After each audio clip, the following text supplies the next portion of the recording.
شكرا يا ربي شكرا هديت قلبي شكرا نورت دربي شكرا. بسم الله الرحمن الرحیم نحمده ونصلی علی رسوله الکریم اما بعد.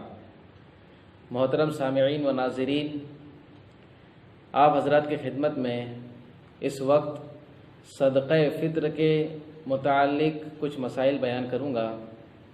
چونکہ عید قریب ہے اور ایک اہم عمل ہم کو عید سے پہلے یا عید کے دن کرنا ہے، وہ ہے صدقہ فطر کی ادائیگی. لہٰذا سب سے پہلے یہ سمجھیں کہ صدقہ فطر کہتے کس کو ہے؟ جس کو ہمارے علاقے میں فطرہ بھی کہتے ہیں، زکوٰۃ الفطر بھی کہتے ہیں، بعض علاقوں میں فطرانہ کہتے ہیں. لہٰذا صدقہ فطر کہتے ہیں اس صدقے کو جو عید کے دن واجب ہوتا ہے ہر صاحب استطاعت پر غریبوں کی مدد کے اعتبار سے. لہٰذا اللہ کے نبی صلی اللہ علیہ وسلم نے حدیث میں ارشاد فرمایا، متفق علیہ روایت ہے بخاری اور مسلم کی، کہ فرض کیا گیا صدقہ فطر لوگوں پر نماز کے لیے جانے سے پہلے اسے ادا کرنا ضروری ہے. لہٰذا صدقہ فطر واجب ہے، ضروری ہے ہر صاحب استطاعت کے لیے. اب اس کے متعلق بعض روایتیں ملتی ہیں. ابن شاہین نے روایت کیا ہے حضرت جریر رضی اللہ عنہ سے.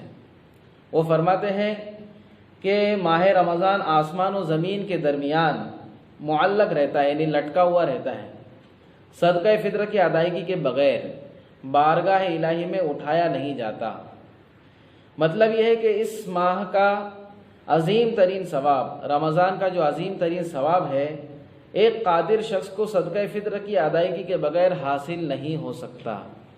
لہٰذا ہم اس کی فکر کریں کہ صدقہ فطر کے مسائل کو جان کر بالکل صحیح طریقے سے صدقہ فطر نکالنے والے بن جائیں. تو سب سے پہلے تو یہ سمجھے کہ صدقہ فطر کس کے لیے نکالنا واجب ہے، کون نکالے گا صدقہ فطر؟ تو احناف کے نزدیک، یعنی حنفی حضرات کے نزدیک، صدقہ فطر ہر اس شخص کی طرف سے واجب ہے جو صاحب نصاب ہو، یعنی جس کے پاس 7.5 تولہ سونا ہو، یا 52.5 تولہ چاندی ہو، یا 52.5 تولہ چاندی کے بقدر اس کے پاس کیش ہو اپنی ضرورت سے زیادہ. لہٰذا جو زکوٰۃ جس پر فرض ہے اسی پر صدقہ فطر بھی فرض ہے، واجب ہے. لہٰذا اس بات کو سمجھیں، جو زکوٰۃ نکالتے ہیں وہ صدقہ فطر بھی نکالیں گے. اسی طرح احناف کا ایک مسئلہ بیان کیا گیا ہے کہ جس شخص کے پاس کیا چیز ہو، جس شخص کے پاس، مطلب یہ پہلی شرط میں نے بتائی. دوسری شرط یہ ہے کہ اس کے پاس نصاب کی قیمت کے بقدر استعمال سے زائد کپڑے، برتن، فرنیچر، زیب و زینت اور آرائش کا سامان یا ضرورت سے زیادہ مکان یا زمین ہو، خواہ اس پر سال نہ گزرے. ایک شخص ہے جس کے اوپر فی الحال زکوٰۃ نکالنا فرض نہیں ہے، جیسے اس کے پاس ایکسٹرا مکان تو ہے لیکن اس نے کرائے پر دیا ہوا ہے، کرائے پہ دینے کی نیت سے اس نے خریدا تھا. اسی طرح اس کے پاس اپنی ضرورت سے زیادہ استعمال کی بہت ساری چیزیں ہیں، یعنی اس وقت وہ اگرچہ زکوٰۃ نہیں دے سکتا کیونکہ زکوٰۃ اس پر فرض نہیں ہے، لیکن اس کے پاس بہت ساری ایسی چیزیں ہیں جو نصاب کے بقدر پہنچتی ہے جس کے اوپر زکوٰۃ فرض نہیں ہے. جیسے گھر کا سامان ہو گیا، فرنیچر وغیرہ ہو گیا، اس پہ زکوٰۃ نہیں ہے لیکن اس کے پاس ایک حیثیت ہے، تو اس کے لیے بھی صدقہ فطر نکالنا چاہیے. یہ مسئلہ شامی میں لکھا ہوا ہے، جلد نمبر 7 273واں مسئلہ ہے، لہٰذا 273واں صفحہ ہے. لہٰذا ان حضرات کو زکوٰۃ نکالنا چاہیے. شوافی کے نزدیک کس کے اوپر صدقہ فطر نکالنا واجب ہے؟ شوافی کے نزدیک 4 شرطیں ہیں: مسلمان ہو، آزاد ہو، رمضان کے آخری دن سورج غروب ہوتے وقت موجود ہو، اور عید کے دن ہونے والے مصارف سے زیادہ رقم یا غلہ اس کے پاس موجود ہو.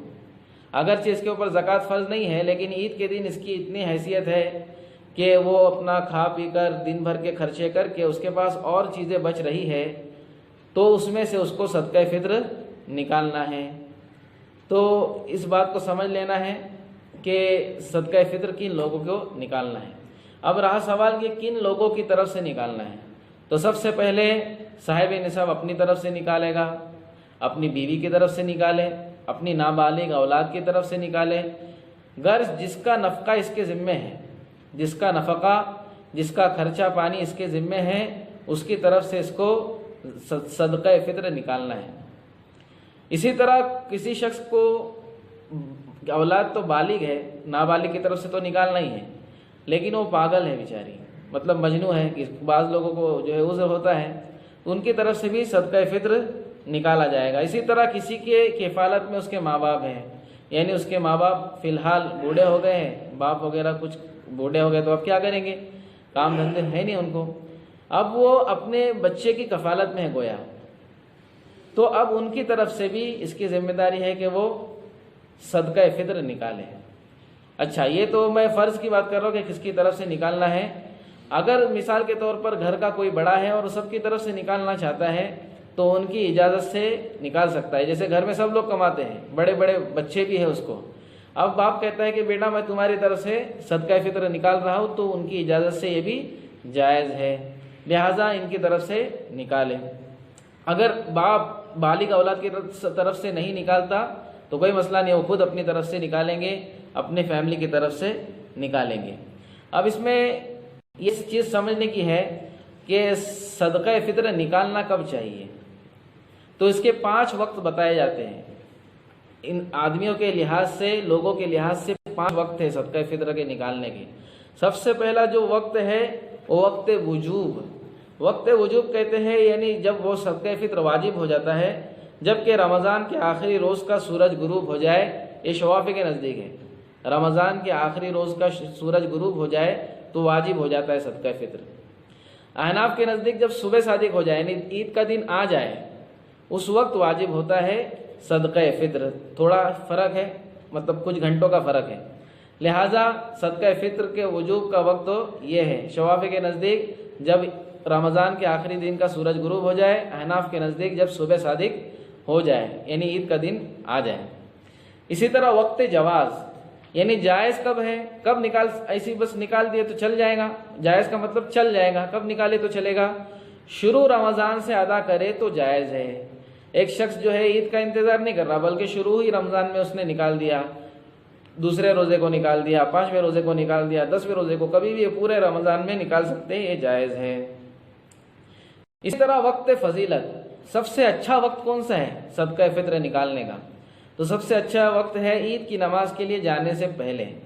عید کی نماز کے لیے ہم جا رہے ہیں، اس سے پہلے صدقہ فطر نکالنا یہ سب سے افضل ہے، اس لیے کہ اللہ کے نبی صلی اللہ علیہ وسلم نے اس کی ایک وجہ بتائی کہ غربا یعنی جتنے غریب لوگ ہیں وہ عید کے دن کوئی بھی مسلمانوں کا گھر بھوکا نہ رہے۔ یہ اسلام کی خوبی ہے دوستو کہ اسلام نے اپنے سے پہلے دوسروں کی فکر کرنے کی ترغیب اور تعلیم دی ہے، اسی لیے اس بات کا حکم ہے، اس بات کی تعلیم ہے اس کے اندر کہ عید کے دن ایسا نہ ہو کہ کچھ لوگ تو خوشی منا رہے ہو اور کچھ لوگ ماتم منا رہے ہو، کچھ لوگ تو خوشی منا رہے ہو اور کچھ لوگ بھوکے مر رہے ہو۔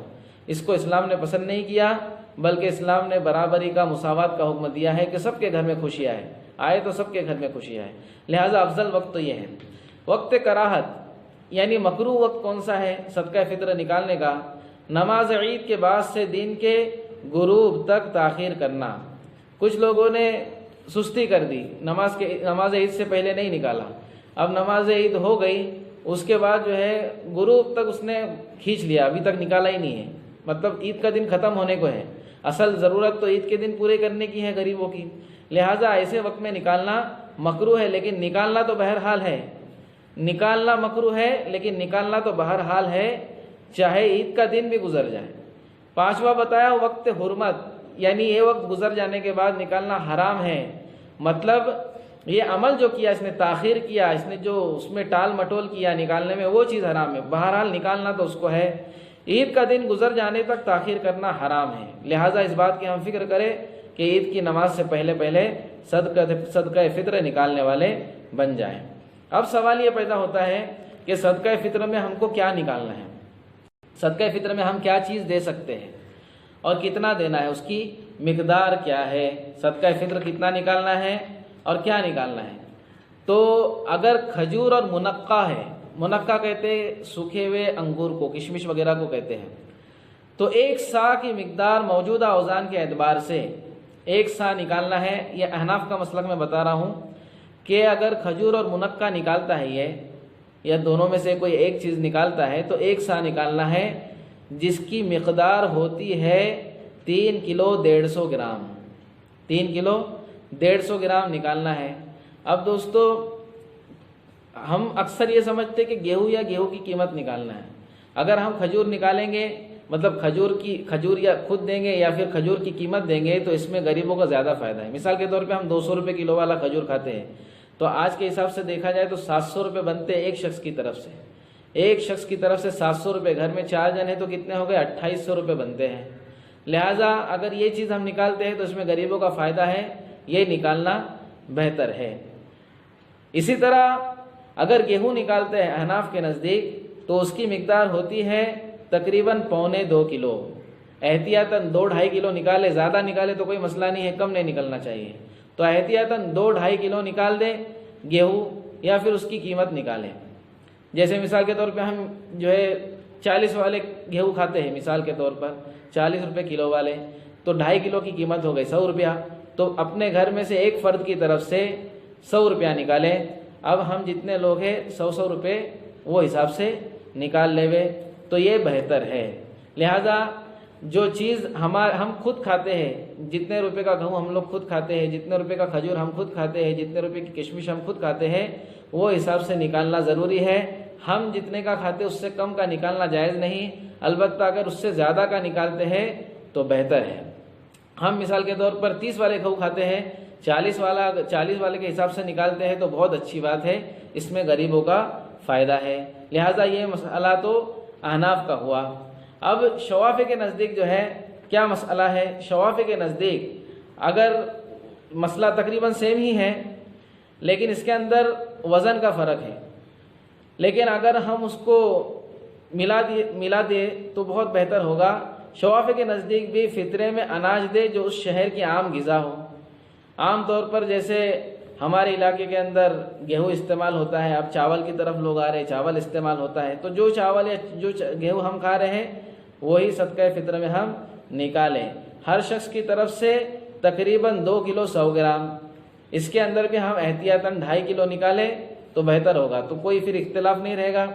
احناف بھی فکر کرے، گیہوں نکال رہے ہیں تو 2.5 کلو کے حساب سے نکالے، اس کی قیمت نکالنا ہے تو اس کی قیمت 2.5 کلو کے حساب سے نکالے، چاول نکالنا ہے تو چاول نکالے یا پھر اس کی قیمت 2.5 کلو کے حساب سے نکالیں۔ اب جو ہے احناف کے نزدیک ہر فرد کی طرف سے صدقہ فطر نکالنا ہے، جس اس کی ذمہ داری میں جو لوگ ہیں، یعنی نابالغ اولاد وغیرہ جو میں نے پہلے بتایا۔ اسی طرح شوافی کے اعتبار سے بھی وہی مسئلہ ہے، لیکن اگر کوئی صاحب اس کے پاس مال و دولت اتنا نہیں ہے کہ سب کی طرف سے اتنا پورا نکال پائے، کیونکہ اس کے اوپر شوافی کے نزدیک زکوٰۃ کا جو نصاب ہے اتنا ہونا ضروری نہیں ہے، بلکہ عید کے دن مصارف سے زیادہ کچھ ہے تو اس کے لیے صدقہ فطر نکالنا ہے۔ تو اگر کوئی شخص اپنی طرف سے 2.5 کلو نکالتا ہے، پھر اس کو لگ رہا ہے کہ میں اپنی اولاد وغیرہ کی طرف سے نکالوں گا تو 2.5 کلو نہیں نکل پائے گا، تو پھر جتنا نکلتا ہے اتنا نکال دے وے، جتنا ہو سکے اتنا دے دے۔ اب مسئلہ یہ ہے کہ نکالنے کا سمجھ میں آ گیا کتنا نکالنا ہے، اب دینا کس کو ہے؟ صدقہ فطر دینا کس کو ہے؟ تو صدقہ فطر دینا ہے جس کو ہم زکوٰۃ دے سکتے ہیں، اسی کو ہم صدقہ فطر بھی دے سکتے ہیں، یعنی مستحق کو، جو واقعی ضرورت مند ہو، جو واقعی غریب ہو، اس کو صدقہ فطر دینا ہے۔ اگر غریب کو نہیں دیا گیا بلکہ غیر مستحق کو دیا گیا تو صدقہ فطر ہمارا ادا نہیں ہوگا۔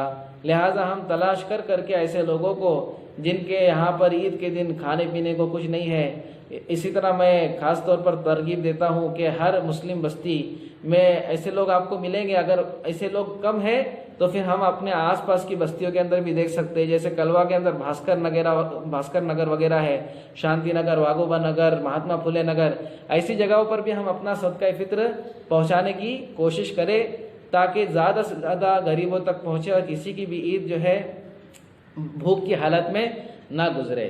تو اس طرح سے ہم سمجھیں کہ صدقہ فطر غریبوں تک زیادہ سے زیادہ پہنچانے کی کوشش ہم کو کرنی ہے۔ اب یہ چیز ہے کہ جو شخص روزہ نہ رکھ سکے، ایک شخص بیمار ہے، رمضان، بعض لوگ یہ بات چلاتے ہیں کہ صدقہ فطر صرف روزے داروں کے لیے، نہیں، ایسی بات نہیں ہے۔ جو شخص بیمار ہے، جس نے روزہ نہیں رکھا، اسی طرح پیچھے مسئلے گزر چکے ہیں کہ بہت ساری عورتوں کو کچھ عذر ہوتا ہے، اس کی وجہ سے وہ روزہ نہیں رکھ پاتی، شریعت نے ان کو اجازت دی ہے۔ اسی طرح بہت بوڑھا شخص ہے جو روزہ نہیں رکھ سکتا، اس نے بھی روزے نہیں رکھا، تو ان کی طرف سے بھی صدقہ فطر بہرحال دینا ہے۔ ایسا نہیں ہے کہ جس نے روزہ رکھا ہے اسی کی طرف سے صدقہ فطر دینا ہے، صدقہ فطر تو ہر ایک کی طرف سے دینا ہے جو زندہ ہے۔ لہٰذا اس بات کی ہم فکر کرنے والے بن جائیں، اور ہم قیمت بھی دے سکتے ہیں۔ قیمت دینے سے فائدہ یہ ہوگا کہ ہو سکتا ہے کسی کو اناج کی ضرورت نہ ہو، قیمت کے ذریعے سے بہت ساری چیزیں عید کے دن اناج کے علاوہ کی ضرورت ہوتی ہے، دودھ وغیرہ ہوتا ہے یا پھر شکر وغیرہ ہوتی ہے، تو وہ اپنے اعتبار سے اس کو خرید لے گا، لہٰذا قیمت بھی دے سکتے ہیں۔ بلکہ احناف کے نزدیک تو قیمت دینا بہتر ہے، شوافی کے نزدیک یہ ہے کہ جہاں تک ہو سکے اناج وغیرہ دے، اگر اناج وغیرہ کی ضرورت نہیں ہے تو پھر قیمت بھی دی جا سکتی ہے۔ بہرحال یہ تمام چیزیں ہیں، اس کے علاوہ کوئی سوال ہوگا تو آپ مجھ کو بھیج سکتے ہیں، انشاءاللہ اس کا جواب بھی میں دوں گا۔ اللہ رب العزت ہم سب کو دین کے ہر عمل کو جان جان کر اس پر عمل کرنے والا بنائے، اور صحیح علم کے ساتھ ہم سب کو اس کو ادا کرنے والا بنائے۔ وآخر دعوانا ان الحمد للہ رب العالمین۔